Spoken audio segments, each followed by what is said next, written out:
अपने भारत देश में ना एजुकेशन इंस्टीट्यूशंस में कुछ सीट्स रिजर्व रखी जाती है for certain caste and tribe. अगर लोकल बॉडीज का अगर अपन एग्जांपल ले ले तो वहाँ पे भी सीट्स रिजर्व रखी जाती है फॉर द वुमेन। अभी तो रिजर्वेशन बिल भी आ गया है फॉर द वुमेन। तो अगर आर्टिकल 15 अपने को बोलता है कि there should be no discrimination on the basis of caste and gender, तो भाई यहाँ पे तो क्लियर डिस्क्रिमिनेशन हो गया, क्योंकि स्टेट यहाँ पे लीगली टेक्निकली तो डिस्क्रिमिनेशन ही कर रहा है ना, क्योंकि वो सर्टेन कास्ट के लिए ही सीट्स रिजर्व रख रहा है, बाकी के कास्ट के लिए तो सीट्स रिजर्व है नहीं, मेंस के लिए तो सीट्स रिजर्व है नहीं।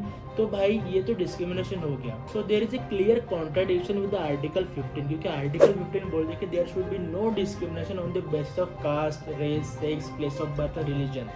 तो पर ऐसा क्यों होता है, ये ऐसा contradiction on the first place आता ही क्यों है, स्टेट ऐसे डिस्क्रिमिनेट करता ही क्यों है, ये अपन इस वीडियो में देखेंगे।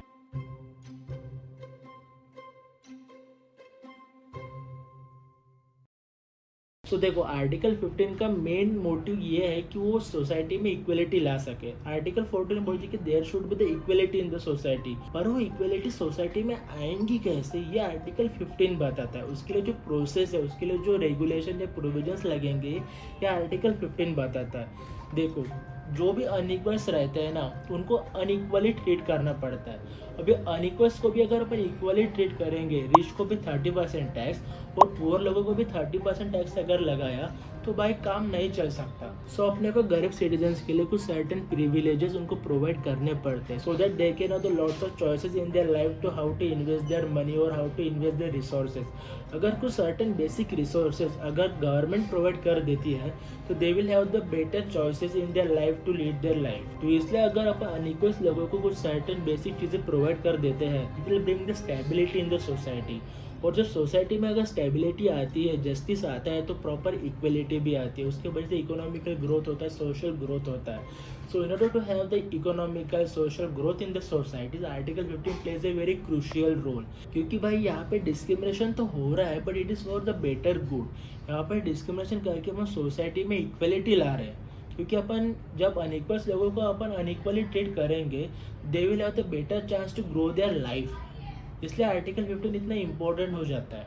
आर्टिकल 15 का दूसरा पहलू ये भी है जो अपने डेली लाइफ से बहुत ज़्यादा रिलेटेड है। अगर अपन कोई भी पब्लिक प्लेसेस में जाते हो, तो कोई अपने को थिएटर वाला, शॉप वाला, दुकान वाला, जो प्राइवेट एंटिटी भी हो सकता है, वो अपने को एंट्री डिनाई नहीं कर सकता। यह अपना मूलभूत अधिकार है भाई कि I will have the entry there. इसलिए बहुत ज़्यादा इंपॉर्टेंट हो जाता है कि आर्टिकल 15 में क्या है। तो आर्टिकल 15 में भले ही अपने को discrimination from the top angle दिख रहा होगा, पर वो बहुत डीप डाउन बात है। आर्टिकल 15 की वजह से सोसाइटी में इक्वलिटी आएंगी, क्योंकि वो गरीब लोगों को बहुत ज़्यादा हेल्प करता है।